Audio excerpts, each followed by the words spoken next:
தமிழ்நாட்டுக்கு வந்தா மட்டும் தமிழ் கத்துக்க முடியலன்னு போறாரு, திருக்குறள்லாம் சொல்றாரு. இது என்னங்க நியாயம்?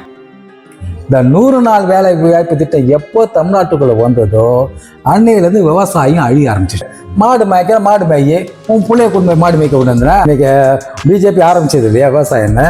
அப்போ ஆளுக்காளுக்கு நாங்களும் விவசாயம் பண்றோம் ட்ரெண்டிங் அரசியல் பண்றாங்க.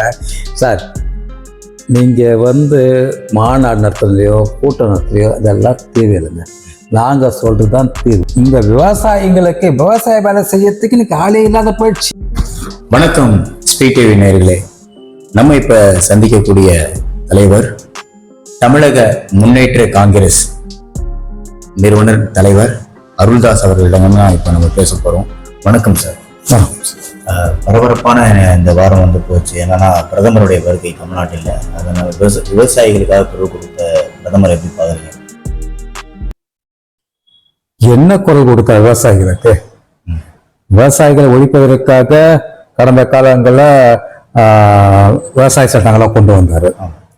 நாடு முழுக்க விவசாயிகள் ஒட்டுமொத்த எதிர்ப்பின் காரணமாக குறிப்பாக பஞ்சாப் ஹரியானா விவசாயிகள்லாம் டெல்லியில நடு ரோட்டில் கொற்ற மழையிலும் பனியிலையும் கடும் குளிர்லையும் நூற்றுக்கணக்கான தன் உயிரை மாய்த்து கொண்டு போராடின விளைவு. அதுவும் தேர்தல் வரப்போற சமயன்றனால தான் அந்த விவசாய சட்டங்களை திரும்ப பெற்றார் அந்த பிரதமர். அப்படியாப்பட்ட ஒரு கொடுங்கோன்மையான ஒரு பிரதமர் விவசாய உரிமை இருக்கிறதுனால குரல் கொடுக்குறாருன்னா சாத்தா வேதம் ஓதுன்னு அழுகணும், இல்லை ஆடு நடைன்னு ஓனாய் எழுதுன்னு தான் அர்த்தமாக முடியும். இவ்வளவு உண்மையில விவசாயிகள் அடிப்படை கோரிக்கைகள் அடிப்படை தேவைகள் இன்ன வரைக்கும் என்ன செய்திருக்கிறார்? உதாரணத்துக்கு தமிழ்நாட்டில் ஈரப்பதம் 20% கொஞ்சம் ஏற்றுக்கொண்டு விவசாய நிலங்களை கொள்முதல் பண்ணிக்கணும் தமிழக அரசு கோரிக்கை வைக்குது. ஆனா அதை கூட முடியாதுன்னு சொல்றவர் விவசாய நிலனுக்கு என்ன செஞ்சிருப்பார்? என்ன வரைக்கும் என்ன செய்தார்? வருடந்தோறும் 6000 சார், இலவசம் என்பது தேவையில்லாத ஒன்று. அது இவரே சொல்லியிருக்கார். நாடு முழுக்க இலவசம் கொடுத்து எல்லா திராவிட மாநில அரசுகளும் நாட்டை குட்டிச்சாராதுன்னு சொல்லியிருக்கார். அப்புறம் இவரே 6000 கொடுக்கறதுனா என்ன பலன் ஏற்படும்? விவசாயிகளுக்கு என்ன தேவை? அவங்க உற்பத்தி பண்ற நெருப்பு கதிர்களை பயிர்களை பாதுகாக்கிறதுக்கு குடம் தேவை. அந்த கட்டமைப்பு உருவாக்கணும். உரத்துக்கு மானியத்தை அதிகப்படுத்தி அதை குறைச்சி இது பண்ணிருந்தா அதுக்கு தேவைப்படும். அவருக்கு விவசாயம் செய்வதற்கு அடிப்படை தேவைகள் அந்த இப்போ டிராக்டர் தேவை, அது தேவை, இது தேவை, இதெல்லாம் மானியத்துல கொடுக்கலாம். ஆனா இதையெல்லாம் எடுத்துட்டு 6000 ரூபாய் கொடுத்தோம் 6000 ரூபாய் என்ன பிரயோஜனப்படும்? அது என்ன தேவைப்படும்? அடிப்படை கட்டமைப்புக்கு விவசாயிகள் அவர்கள் உற்பத்தி பண்ற பாடுபட்டு நிலத்தை நெட்டு வேக சிந்தி உழைச்சு உற்பத்தி பண்ற உணவுப் பொருள்ல மழையிலும் வெயில வீணாக போகும், எலியும் கடித்து நாசம் இல்லாம இன்னைக்கு அதுதான் நாடு நடந்துட்டு இருக்கு. குறிப்பா தமிழ்நாட்டில் ரொம்ப நடக்குது. அதுவும் மழை இங்க மத்திய அரசு ஒரு பக்கம் மோசடி பண்ண, மாநில அரசு ஒரு மோசடி பண்ணுது. சாராய கடைகளுக்கு குரல் கட்டி பாதுகாக்குது. ஆனா மக்கள் வாழ்வதற்கு அடிப்படை தேவையான உணவுப் பொருட்களை மழையில வெயில காய விட்டுட்டு எலிகளெல்லாம் கடிச்சு கோதறி அவன் உற்பத்தி செய்த பொருள் அவன் கண்ணு முன்னாடி அழிஞ்சு போறதை பார்த்து துயரம் தாங்க முடியாது தவிக்கின்ற விவசாயிக்கு எந்த ஒரு நன்மையும் செய்ய மாட்டேன் இந்த மாநில அரசும் சரி மத்திய அரசு.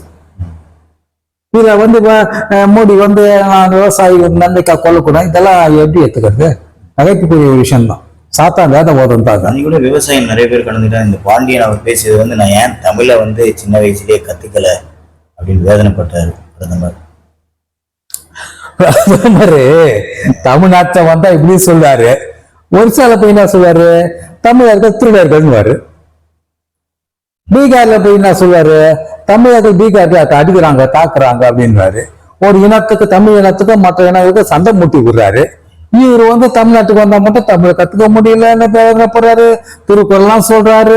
இது என்னங்க நியாயம்? ஒரு பிரதமர் அனைத்து மாநிலங்களுக்கு அனைத்து இன மக்களுக்கு அவர் தான் பிரதமர். அனைவரையும் சரிசமமா நடத்த வேண்டியது அவருடைய அடிப்படை கடமை, தார்மீக உரிமை. ஆனா இதை எதையாவே செய்யாம ஒரு தேர்தலுக்கு ஒரு இனத்துக்கும் சண்டை மூட்டி விடுறது, ஒவ்வொரு மதத்துக்கும் சண்டை மூட்டி விடுறது இவருடைய அடிப்படை சித்தாந்தமா செயல்பாடா இருக்கு. அப்படி இருக்கும்போது இவர் வந்து சொல்றதா எப்படி இன்ன வரைக்கும் அவர் இப்போ ஒண்ணு சொல்றாருன்னா கடந்த கால செயல்பட வச்சுதானே ஒரு விஷயத்த நம்ப முடியும். கடந்த காலங்கள்ல எல்லாத்தையும் சொல்லிவிட்டு இப்ப இங்க தமிழ்நாட்டை தேர்தல் வரும்போது மட்டும் இங்க தமிழ்நாட்டு மட்டும் திரும்ப வந்து தமிழை கத்துக்க முடியலன்னு வார்த்தை பண்ணிட்டுனா என்ன தெரியுது கேவலமாகுது. இப்போ வந்து 3 நாட்கள் நடக்கும். அதை 3 நாட்கள் நடக்கக்கூடிய இந்த கோவை மாநாடு, விவசாய மாநாடு எப்படி பாக்குறீங்க? அது நம்ம PR பாண்டியன் இவங்கெல்லாம் முக்கிய விவசாயிகளுடைய சங்க தலைவர்கள்லாம் கலந்துக்கிறாங்க. மாநாடு நடத்தலாம், கூட்டம் கூடலாம், எல்லா விவசாய சங்கங்களும் கலந்துக்கலாம். விவசாய சங்க நிர்வாகிகள் தங்கிட்டாங்க, அவங்க எல்லாரோட திட்டு பசங்க. அவங்கள விட அந்த விவசாய சங்கங்கள் அவங்க மாதிரி ஐக்கிய பசங்க எவனுமே கிடையாது. அவன மாதிரி திருடன் அவனுக்கு தான் விவசாயிகள் முதல்ல மோசடி பண்றான்னு ஏமாத்தலாம் அவனுக்கு தான். ஒவ்வொரு சமயம் அவனுக்கு என்னைக்காவது பாருங்க தமிழ்நாட்டை மழை பெய்யலன்னா அப்பதான் காவிரி பிரச்சனைக்கே குரல் கொடுப்பாங்க. காவிரி பிரச்சனை தண்ணி உள்ளான்னு. ஆனா இப்ப கர்நாடகால மழை பெஞ்சு அவன் வந்து அவன் கட்டுப்படுத்த தண்ணி விடக்கூட என்ன வச்சாலும் அவன் மாநில மக்கள் மாநிலத்தை தண்ணி தந்து விட்டு தான் அவனும் மொத்த தண்ணியும் ஆத்துல வருது, காவிரி ஆத்துல. அந்த காவிரி ஆத்துல வர தண்ணிய சேலம் மேட்டூர் டேமை தவிர்த்து வேற எங்க சேமிக்கப்படுகிறது? நாங்க கட்சி தொடங்கும் போது 12 தீர்மானங்கள் ஒரு தீர்மானம் போட்டோம். காவிரி ஆறு தமிழ்நாட்டுக்கு 700 கிலோமீட்டர் ஓடுது, 2 கரையோரம் ஆயிரக்கணக்கான ஏரிகள் இருக்கு, குளங்கள் இருக்கு. இந்த காவிரி ஆற்றை ஒவ்வொரு 25 கிலோமீட்டருக்கு ஒரு தடுப்பணை கட்டி 2 கரையோருக்கு குளங்கள் ஏரிகளோட இணைக்கத்துக்கு பேபி கால்வாயை வெட்டி மொத்த தண்ணியை சேமிச்சோம்னா அடுத்த 3 வருஷம் கர்நாடகா தண்ணியே தந்து உள்ள நம்ம தமிழ்நாட்டு மழையே பெய்ய அளவுக்கு நம்ம தண்ணி பஞ்சமே வராது. இது அடிப்படை தேவை. இதுக்கு இன்ன வரைக்கும் எந்த விவசாய சங்கம் எவனாவது பேசிருக்கான்? என்னைக்காவது ஒரு தடவை பேசுவான், அதோட விட்டுவான். தீர்வு, ஒரு பிரச்சனைக்கு தீர்வு தாங்க வேணும். மானியம் வேணும், இலவசம் வேணுமா முக்கியம். தீர்வு தான் நிரந்தரமா மக்களுக்கு நன்மை தரும். இவங்க அப்ப போத்தால பிச்சை போடுற மாதிரி 6000 கொடுக்குறேன், 2000 கொடுக்குறேன், வெள்ளாங்க வாங்காதி கொடுக்குறேன்ற வந்து தேவையாங்க. இது ஜமா வீட்டுல இருந்து காசு கொடுக்குற, அது கூட மோடி 6000 ரூபாய் கொடுக்குறாருன்னா அவர் அப்பா வீட்டு காசு கொடுத்தாரு, வேற அம்மா வீட்டுக்கு காசு கொடுக்குறாரு. அவரே வந்து நாடு புழக்க பேரிடர்ல மக்கள் இறந்தாங்கன்னா பிச்சை காசு மாதிரி 2 லட்சம் தான் கொடுப்பாரு. இல்ல அவன் வீட்டு அப்பா வீட்டு திட்டம் கொடுக்குற மாதிரி 2 லட்சம் இன்னைக்கு வந்து ஒரு சாதாரண காசுங்க. 2000 ரூபாய்க்கு சமமா ஆயிப்போச்சு அந்த மதிப்பெல்லாம்.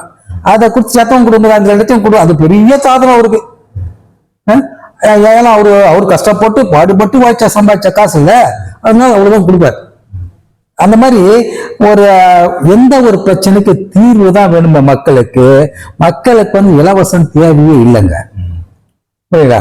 அந்த அடிப்படையில நீ இந்த கொடுக்குற காசெல்லாம் வந்து தமிழ்நாட்டு காவிரி தண்ணி தடுப்பணை கட்டினா விவசாய காலத்தை வந்து தண்ணி இல்லாம கஷ்டப்பட மாட்டான்.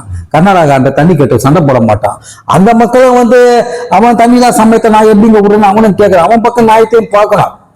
அப்போ அடிப்படையில இங்க இருக்கிற மத்திய மாநில அரசுகள் எதுக்குமே லாய்க்கல மக்கள் விரோத அரசா தான் செயல்படுறாங்க ஒழிய மக்களுக்கான அரசா இவங்க செயல்படவே இல்லை. 2 கரையோரத்துல இருக்கிற ஏரி குளங்கள் காவிரி ஆறு அழைச்ச மொத்த தண்ணி இணைச்சா ஏங்க விவசாய கஷ்டப்பட போறான்? அவன் விதைச்ச வருவாடை வந்து மழை பார்த்து வானம் பார்த்து பூமி வந்து மழை பெய்யலன்னா கருகி சாகுது, அவன் அவங்க தற்கொலை பண்ணிக்கணும். அவனுக்கு காவிரி ஆத்துல தண்ணி அது மாதிரி எல்லா ஆற்றிலும் தண்ணி சேமிக்க வேண்டிய நடவடிக்கை எடுத்தா அடிப்படை தேவையாதானுங்க. ஆனா அதை செய்யவே மாட்டான். ஏன்னா தண்ணியை தேய்ச்சிட்டா மணல் திருடிக்க முடியாதுல்ல, ஆத்து மணல. அதுக்காக இந்த மாநில அரசும் வந்து செய்ய மாட்டான். மிகப்பெரிய துரோகிங்க, மக்கள் துரோகிங்க, மக்கள் அரசு தான் இந்த அரசுகள். அன்னைக்கு பிரதமருடைய வருகையில வந்து முதல்வர் வந்து வரவேற்பு தரலன்னு ஒரு சர்ச்சையாச்சு. அது அதனால மக்களுக்கு என்ன கஷ்டமாயிட்டு போகுது. மக்களுக்கான பாதிப்புகளான ஒரு விஷயமா இருந்தா அதை நமக்கு குரல் கொடுக்கலாம்.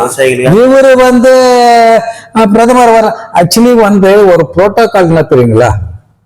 பிரதமர், இந்திய பிரதமர் வந்தாலும் சரி, வெளிநாட்டு பிரதமர் வந்தாலும் சரி, அவங்கள ஃபர்ஸ்ட் வரவேற்க அந்த மாநகர மேயர், முதலமைச்சர கவர்னரா கிடையாது, ஃபர்ஸ்ட் மேயர் தான் வரவேற்கணும். அவங்களுக்கு தான் அந்த ரைட்ஸ் அதிகாரம் உண்டு. அதுக்கப்புறம் தான் கவர்னர் மேயர்லாம் போகணும், முதல்வர்லாம் போகணும்.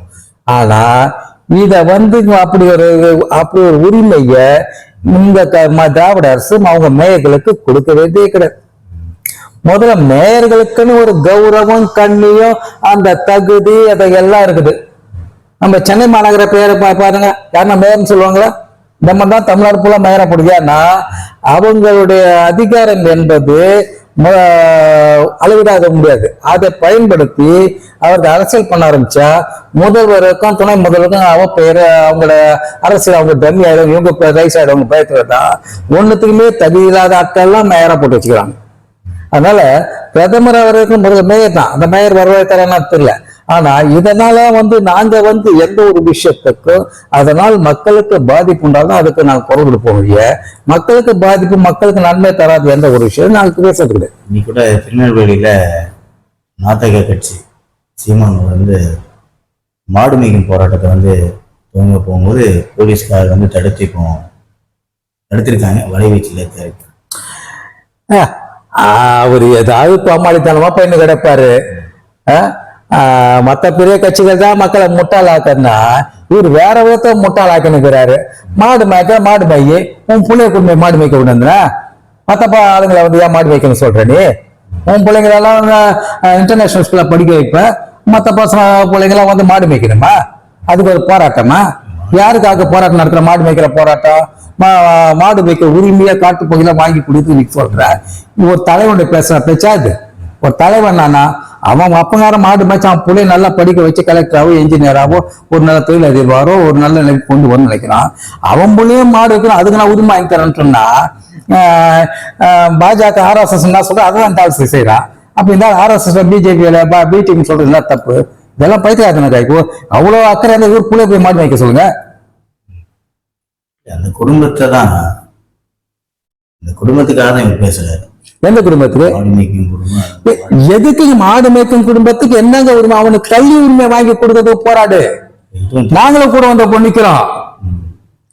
எல்லாருமே நம்ம ஒரு அப்பா என்ன நினைப்பான்? நம்ம கஷ்டப்பட பிள்ளை கொள்ளக்கூட நினைப்பான் யாரா இருந்தாலும்.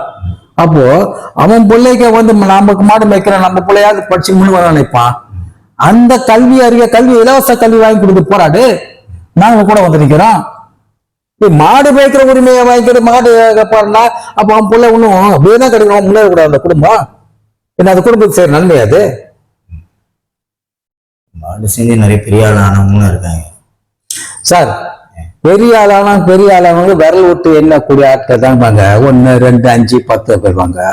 பெரும்பாலும் லட்சக்கணக்கு கொடுக்குற பேர் எல்லாமே முன்னேற்றம். அப்ப முன்னேற்றம் ஏன் இந்த போராட்டம் இதெல்லாம் தேவை? எவ்வளவு ஒத்த மாடு மேய்ச்சி முன்னேற்றம் இருக்காங்க, எல்லாராலும் முடியுமா? என்னன்னா அடிக்கடி சீமான் அவர்கள் இப்ப பனையேறி அவரே களத்துல இறங்கி பனைய மரத்துக்கு ஏறுது. அப்புறம் மாடு பாத்தீங்கன்னா மலை மேல ஏறி மாடு மேய்க்க முயற்சி. மத்த கட்சிகள் மத்த பெரிய கட்சிகளை மோசடி அரசியல் பண்றதுன்னா இவர் கோமாளி அரசியல் பண்றாரு. இதுல வேற என்ன இருக்குதுல? களத்துல தானே தலைவனே இறங்கும் போது மத்தவங்க அதாங்க நீ கோமாளித்தனம் பண்ணுகிற, நாடகம் நடிச்சுனுகிற, சினிமாக்காரன் நிரூபிச்சுனுகிற நாடகம் கோமாளித்தனம் பண்றதா மக்களுக்கு தேவை? பணம் ஆயிடுறது கல்வி இறக்கத்துக்காக உரிமை கொடுன்னு போராடுற மக்களை குடிபோதை மீட்டு எடுத்து அவர் நல்வாழ்வு வாழ்வதற்காக போராடுவியா? அவன் குச்சி நாசமா போட்டுதான் அந்த சாராய கடை திறக்கிறதுக்காக கல்லு கடை திறக்கிறதுக்காக போராடுவியா? இது ஒரு தலைவன் செய்யற செயலாது. மக்கள் நல்வாழ்வுக்காக சிந்திக்க அதுக்காக போராடுவான் தலைவன். மக்கள் போதையில சாராயத்துக்கு செத்து போறதுக்கு அவன் குடும்பம் நாசமா போறதுக்கு அதுக்கு வேண்டிய கடைகளை திறக்கிறதுக்காக போராடுறவன் தலைவன் கிடையாது. அயோக்கிய பையன். கூட கடலம்மா மாநாடுன்னு பண்ணாரு. கடல் மீனவர்களை, அதாவது ஒவ்வொரு இடமா போய் வாக்குகள் சேகரிக்கிறதுக்கான, அதாவது கடலம்மா மாநாடு என்னத்துக்கு பண்ணாரு? அது மீனவர்களுடைய வாழ்வாதாரம். அது விஷயமா மீனவருடைய வாழ்வாதாரம்னா மீனவர்களுக்கு என்ன பிரச்சனை? ஒரே பிரச்சனை, இலங்கையில இருந்து புஷ்ணு போறான். அத தடுக்கிறதுக்கு போராட்டம் நடத்துவியா? நீ மாநாடத்துல அதனால பிரயோஜனம்? நாங்க கூட 2014 ஒரு சேலம் கலெக்டர் ஆபீஸ்ல பிரஸ் மீட் பண்ணேன். அப்போ சொன்னேன். அப்போ முதலமைச்சர் அம்மா இருந்தாங்க. அப்போ அவங்களுக்கு நாங்க கோரிக்கை வச்சேன். இத்தனைக்கு அவங்க சார்பாக ஏற்காடு இடைத்தேர்தலுக்கு நான் பிரச்சாரம் பண்ண போனேன். பிரச்சாரம் பண்ண போனாலும் அவங்களுக்கு ஆதரிச்சு பிரச்சாரம் பண்ண போனாலும் அப்போ அவங்களுக்கு நான் மக்களுக்கான கோரிக்கை வச்சேன். என்ன சொன்ன கலெக்டர் ஆபீஸ்ல, இந்திய அரசு தமிழக மீனவர்கள் இந்திய குடிமக்களா பார்க்கல, தமிழக மீனவர்களை இலங்கை ராணுவம் வந்து பிடிச்சுன்னு போறத வந்து வேடிக்கை தான் பார்க்குது. அப்ப நம்ம தமிழக மீனை பாதுகாக்கிறதுக்கு தமிழக அரசு தான் நடவடிக்கை எடுக்கணும். எப்படி நிலப்பகுதியில பாதுகாக்கிறதுக்கு மக்களை பாதுகாக்கிறதுக்கு போலீஸ் இருக்கோ அதே மாதிரி கடல்ல மீனவர்களை பாதுகாக்க கடற்போலீஸ் புதிய போலீஸ் பாதுகாப்பு கடையை தமிழக அரசு உருவாக்கணும். இதற்கு சிறப்பு சட்டசபையை கூட்டி சிறப்பு சட்டம் இயற்றணும் அப்படின்னு சொன்னேன். இது தீர்வு. இதுக்கு சட்ட சிக்கலாக அதெல்லாம் வந்து அரசு தான் பாதுகாக்கணும் நாம் சொல்றது செய்யறதுக்கு. ஆனா இதுதான் தீர்வு. ஏன்னா இந்திய ராணுவம் வேடிக்கை பார்க்குது. அப்போ நம்ம மக்களை பாதுகா நம்ம ஒரு கடற்போலீஸ புதிய போலீஸ்க பாதுகாப்பு உருவாக்க தப்பு கிடையாது. மீன்வள அமைச்சர் கூட ஒரு செயலி கூட வெளியிட்டு இருந்தார், எல்லா படகுலையும் வைக்கணும். இப்ப இருக்கானு தெரியல செயலி. சார் நீங்க வந்து நம்ம மீன நம்ம எல்லைக்குள்ள தாங்க பிடிச்சிட்டு இருக்கோம். ஒரு சர்வதேச கடல் பரப்புல இதுதான் நம்ம எல்லை, இது அவன் எல்லை, இது இன்டர்நேஷனல் எல்லைன்றது யாருக்கும் தெரியாது. அது வந்து குறுகிய நமக்கு இலக்கைக்கும் குறுகிய கடல் பகுதி தான், புரியுதுங்களா? அப்போ அவன் நம்ம எல்லாம் பிடிச்சா வேணும்னே வந்து பிடிச்சுன்னு போவான். நம்ம மீனவர்களை எங்க எல்லைக்குள்ள ஊடிட்டு ஒரு தமாத்துண்டு நாடு அதோட ராணுவம் கடற்படை வந்து இவ்வளவு செயல்படும் போது மிக பெரும் நாடு, மிகப்பெரிய கடற்படை கொண்ட நம்ம ராணுவம் கடற்படை என்ன பண்ணிட்டு இருக்கு நம்ம மக்களை. அப்ப அவன் நம்ம இந்திய எல்லைக்குள்ள கூடுதலா கைது பண்ண போறான். நீ என்ன பண்ணிட்டு இருக்க? இந்திய நம்ம எல்லைக்குள்ள கூடுதலா நாட்டுக்குள்ள நம்ம கைது பண்ணல. இன்ன வரைக்கும் ஒருத்தனையா கைது பண்ணிருக்கான்ல, 1-2 தான் எண்ணிக்கை. ஆயிரக்கணக்கில் அவன் நம்மள பிடிச்சுன்னு போவான். முதல்ல அவன் அந்த ராணுவம் உள்ளவரை தடுக்கணும்ல. நீ அதுதானே பாதுகாப்பு. எல்லா நாட்டுக்கும் ராணுவம் கடற்படை எதுக்கு? இன்னொரு நாட்டு ராணுவம் கடற்படை நம்ம எல்லைக்குள்ள ஊடுவக்கூடாதுன்னு பாதுகாக்க வச்சிருக்காங்க. அதை நீ செய்யலையே. நீ மீனவர்களை ஒத்தனை பேரை பிடிச்சதுனால என்ன கணக்காட்டுற? மீனவர்களை மட்டும் பிடிக்கல, அவங்களுடைய வாழ்வாதாரமான அந்த படகுகளை பிடிக்குதா மொத்தமா போயிட்டு இருக்கு. இதற்குரிய நடவடிக்கை எடுக்க சொல்லி தான் பண்ணணுங்க. அதை விட்டுட்டு நான் மாநாடு நடத்துறேன், இதெல்லாம் இன்னும் நன்மை கிடைக்கும். நீ என்ன பண்ணாலும் மத்திய அரசு, இப்ப ராணுவம் என்பது மத்திய அரசு சம்பந்தப்பட்டது. நீ இலங்கை பிரச்சனைக்காக தமிழ்நாட்டுக்கு எல்லாரும் போராடும் போது நான் இருக்காத இந்திய அரசு இப்போ சும்மா மீன புஷம் போது மட்டும் வெட்டுற போது. அப்ப அதுக்குரிய விஷயங்கள் நீங்க சொல்லி போராட்டம்னா அதுக்கு ஒரு அர்த்தம் உண்டு. நம்ம மாநாட்டில் என்ன அர்த்தம் ஆகுது? சரி, இப்போ அடுத்து விவசாயிகளுக்கான தொடக்கமா வந்து பிரதமர் வந்த கோவையில இப்போ நடந்துட்டு இருக்கு. அடுத்த உடனே வந்து பாத்தீங்கன்னா சீமானூர் ஒரு மாநாடு, அதாவது கடலம்மா மாநாடு, அப்புறம் விவசாய பொருள் கொடுது. அடுத்து விஜய் அவர்கள் வந்து பாத்தீங்கன்னா 2000 பேர் மட்டுமே அனுமதிக்கப்படக்கூடிய காஞ்சிபுரத்தில் ஒரு கூட்டம் கூடுறாரு. விவசாயிகளுக்கு வந்து நன்மை அளிக்க போகுது. இது எப்படி பாக்குறீங்க? எல்லாம் விவசாயிகள் பக்கம் திரும்பிட்டாங்க எல்லாருமே. எல்லாரும் ட்ரெண்டிங் அரசியல் பண்றாங்க. இன்னைக்கு பிஜேபி ஆரம்பிச்சது இல்லையா விவசாயம். அப்ப ஆளுக்காளுக்கு நாங்களும் விவசாயிக்கு பண்றோம் ட்ரெண்டிங் அரசியல் பண்றாங்க. சார் நீங்க வந்து மாநாடு நடத்துலையோ கூட்டம் நடத்துலையோ அதெல்லாம் தீர்வு இல்லைங்க. நாங்க சொல்றதுதான் தீர்வு. விவசாயிகளுக்கு அடிப்படை என்ன தேவை? தண்ணி பற்றாக்குறை ஏற்படும் விவசாயத்துக்கு. உரப்பற்றதாக இருக்கக்கூடாது. அது வந்து குறைஞ்சபட்ச விலை, மானிய விலை, குறைஞ்சபட்ச விலையில மானியங்கிறத குறைஞ்சபட்ச விலை அவங்க விலைக்கு கிடைக்கிறதுக்கு ஏற்ப நடவடிக்கை எடுக்கணும். புரியுதுங்களா? அவங்க உற்பத்தி செய்கிற உணவுப் பொருளை பாதுகாக்கிறதுக்கு அரசாங்கம் குடம் கட்டித்தரணும். அவனுக்கு நியாயமான முறையில அவனுக்கு உற்பத்தி பொருளுக்கு நியாயமான விலையை நிர்ணயம் செய்து அவனுக்கு வாழ்வாதாரத்துக்கு அவர்கள் அளவுக்கு வருமானத்துக்கு கிடைக்கிற அளவுக்கு உரிய நடவடிக்கை எடுக்கணும். அரசு கொள்முதல் விலையை உயர்த்தணும். இதுதான் தேவை. வேற எதுவும் அவனுக்கு தேவையே இல்லை. இதுல இன்னொரு விஷயம், இந்த விவசாயிகளுக்கு விவசாய வேலை செய்யறதுக்கு இன்னைக்கு ஆளே இல்லாத போயிடுச்சு. காரணம் 100 நாள் வேலை வாய்ப்பு திட்டம். இந்த 100 நாள் வேலை வாய்ப்பு திட்டம் எப்போ தமிழ்நாட்டுக்குள்ள வந்ததோ அன்னையில இருந்து விவசாயம் அழிய ஆரம்பிச்சிருச்சு. விவசாயம்னா அங்க போயிட்டாங்க. ஏன்னா 100 நாள் திட்டம் ஒரு நல்ல திட்டம் தான். அது நம்ம மறுக்கக்கூடிய திட்டம் கிடையாது, நல்ல திட்டம். ஏன்னா அது காங்கிரஸ் கவர்மெண்டால கொண்டு வரப்பட்ட சோனியா காந்தி கனவு திட்டம்லாம் சொல்லி அதை கொண்டு வந்தாங்க. மன்மோகன் சிங் பீரியட்ல அவங்க என்ன சொன்னாங்கன்னா, விவசாய வேலை இல்லாத சமயத்துல விவசாயிகளுக்கு ஒரு வருமானம் கிடைக்கணும், அதுக்காக இந்த 100 நாள் வேலை திட்டத்தை கொண்டு வந்தாங்க. ஆனா இங்க இருக்கிற நம்ம திராவிட அரசு எப்போ விவசாய வேலை இருக்குதோ அப்போதான் 100 நாள் வேலை திட்டத்தை செயல்படுத்துவான். அப்போ உழைக்காம சம்பாதிச்சுட்டு வரத பார்ப்பான் நம்ம மக்கள், நம்ம விவசாயிங்க கஷ்டப்பட்டு உழைச்சு வரதுட்ட பார்ப்பான்னா. அதனால எல்லாரும் விவசாய வேலைக்கு போகாம 100 நாள் வேலைக்கு போக ஆரம்பிச்சு சும்மா 100 நாள் மக்கள் பணம் வரி பணம் வீணடிக்குது இந்த மாநில அரசு. அவன் வந்து சும்மா உட்காந்துன்னு 2 பாண்டு மண்ணத்துக்கு போட்டு வெத்தலை பாக்கு போட்டுன்னு ஊருக்கு அதையெல்லாம் பேசி எல்லாம் கலந்து போறதுக்கு தான் அந்த துட்டு. எவன் அப்ப விட்டு காசு மக்கள் கஷ்டப்பட்டு உழைச்சி சம்பாதிச்சு கட்டுற வரி பணம் இப்படி வீணா போயிட்டு இருக்கு. அதன் விளைவு விவசாய வேலைகள்லாம் நடக்காம போயிடுச்சு. இன்னைக்கு வந்து ஒட்டுமொத்த தமிழ்நாடு விவசாய எல்லா வேலைக்கும் இந்திக்காரன் உள்ள ஊடுருவிட்டான். எங்க பார்த்தா விவசாயம் நம்ம மக்கள் எல்லாமே 100 நாள் கற்பனையில மறந்துனுக்குதுங்க. புரியுங்களா? நாளைக்கு மொத்த வேலையை அவன் பிடிச்ச பிறகு நம்ம விவசாயிகள் என்ன பண்ணுவாங்க? வருமானத்துக்கு என்ன பண்ணுவாங்க? இந்த மாதிரி திட்டமிட்டு விவசாயத்தை அழிச்சிட்டு இருக்காங்க மத்திய மாநில அரசுகள். இதெல்லாம் தடுத்து நிறுத்தி விவசாய பாதுகாத்தாதான் விவசாயிகளுக்கு நீங்க செய்யற நன்மைகள். அதை விடுத்து நான் மானியம் நடத்துறேன், நான் மானியம் கொடுக்குறேன், அதை கொடுக்குறேன்றெல்லாம் வந்து எத்தனை நாளைக்கு அதை அவன் பசியை போக்கும். புறநகர் சென்னை உட்பட்ட அந்த இடங்கள்லாம் பாத்தீங்கன்னா விவசாயிகள் வந்து குறைஞ்சிட்டு வராங்க, எல்லாமே வந்து லே அவுட் ஆயிடுது. அதான் சொல்றேன்னு, விவசாயத்தை ஊக்குவிக்கிறதுக்கு எந்த அரசும் உரிய நடவடிக்கை எடுக்கவே இல்லைங்க. கேட்டா அவங்க மானியம் கொடுத்ததுதான் பெருசா சொல்லுவாங்க. இப்படி கொடுத்து இப்படி சாராய கடை மூலமா வசூல் பண்ணிடுறாங்க அந்த திட்டத்தை. அதை வச்சு அதனால என்னங்க பலன் ஏற்படும்? காசா கொடுத்தா இப்படி வாங்கி குடிச்சு சாராய கடை திரும்ப கவர்மெண்ட் பிடிக்குது. அதனால என்ன பண்ணணும்? அதனால வந்து விவசாயத்தை ஊக்குவிக்கிறதுக்கு விவசாயிகளுக்கு வாழ்வுக்கான நன்மைகளை செய்யாத வரைக்கும் விவசாயம் அழிஞ்சுதான் போவோம். விவசாயங்கள்லாம் வீடு மனைகளாக தான் மாறதான் செய்யும். இதை யாராலும் தடுக்க முடியாது. ஏன்னா வருமானமே எல்லாம் நேரத்தை வச்சுருமா விவசாயம் என்ன பண்ணுவான்? வீட்டுக்கு போவான், வாங்குற வகையில் வச்சுருக்காரு, லே அவுட் போட்டு பில்டிங் கட்டி வீட்டுக்கு போவான். நாளைக்கு சோத்துக்கு என்ன பண்ணுவானுங்க என்னன்னு தெரியல. தமிழ்நாடு நாளைக்கு சாப்பாட்டுக்கு என்ன பண்ணுவானுங்க தெரியல. எங்க போய் வாங்குவானுங்க, என்ன பண்ணுவாங்க? வெளில இந்த பாயிண்ட் வந்தா இன்னைக்கு கிலோ 50 ரூபா 60 ரூபா ஆகி போச்சு. ஒரு உதாரணத்துக்கு பேச்சு சொல்றேன். நாங்க சின்ன வயசா இருக்கும் போது 5 ரூபாய் 10 ரூபாய். இன்னைக்கு 60 ரூபாய் 70 ரூபாய் தான் கிலோ அரிசி குறைஞ்சபட்சம்.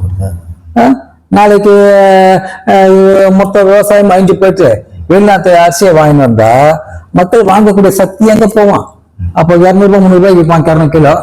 எப்படி வாங்க முடியும்? அப்போ மக்களை அழிக்கிறதுக்காக கொண்டதான் இந்த அரசுகள் செயல்படுத ஒழிய, விவசாயிகளை அழிஞ்சு போறதுக்காக தான் இந்த அரசு செயல்படுத ஒழிய, விவசாயிக்கு நன்மைக்காகவோ அவர்களை வாழ வைப்பதற்காகவோ இந்த அரசுகள் செயல்படவே இல்லை.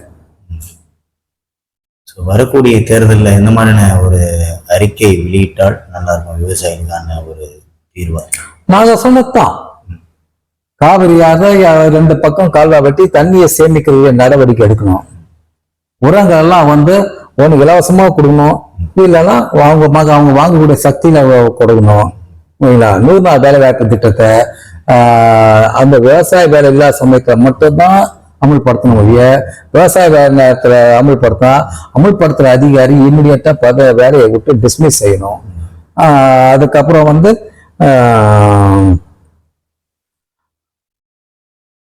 வேற என்ன, அவங்க உற்பத்தி பண்ற பொருளை வந்து பாதுகாக்கிறதுக்கு அரசு சார்பு அங்கங்க அட்லீஸ்ட் ஒரு சட்டமன்ற தொகுதி அடிப்படையிலாவது அங்கங்க குடோனை கட்டி விவசாய நிலையில பாதுகாக்க வந்தோம். இப்போ கொள்முதல் செய்கிற நிலையங்களை வந்து இப்போ போல 5 மடங்கு 10 மடங்கு அதிகரிக்கணும். அப்போதான் வந்து ஈஸியா வந்து கொள்முதல் செய்ய முடியும். இல்லைன்னா ஒரு இடத்துல வச்சுட்டு 100 கிராமத்தை சேர்ந்து ஒன்னா வந்து அவன் மழையில வெயில அவன் கொள்முதல் பண்ற வரைக்கும் காத்துன்னு கிடக்கிறதுனால மழை பெஞ்சு நெல்மலையெல்லாம் பாதிப்பாயிடுச்சு. ஒன்று வயிற்று வாயில அடிச்சுன்னு நாசமா போறான் விவசாயி. இதுல இருந்தெல்லாம் மீட்டெடுக்கணும். இதுதான் அடிப்படை. இதை செஞ்சாதான் விவசாயிகள் வாழ்வு நலம் பெறும். இதை விடுத்து நான் அதை கொடுக்குறேன் இதை கொடுக்குறேன்னு சொல்றதெல்லாம் மக்களை விவசாயம் மேலும் பள்ளத்தை தள்ளுறதுதான் சமம். அடுத்த பதிவில் சந்திப்போம். நன்றி.